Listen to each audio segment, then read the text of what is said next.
Napakaganda ng aking organizer. Alam mo ba, dito ko lang yan sa TikTok nabili at nakita ko lang yan sa friend ko nung una. Nagandahan ako dahil maganda naman talaga yung design niya, lakas makasosyal at mura lang pala kaya bumili na rin ako. So kung gusto nyo rin yan, i-click nyo yung yellow basket para maka-order kayo. Alam nyo ba, pwedeng mo yung magamit up to 20 years or more.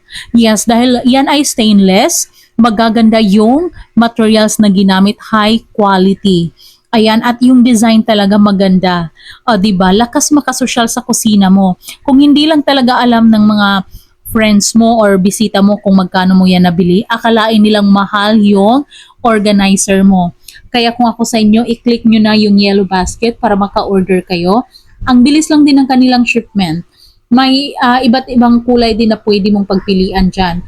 Kaya click mo lang yung yellow basket, pumili ka ng kulay na gusto mo at mag-order ka na rin, di ba?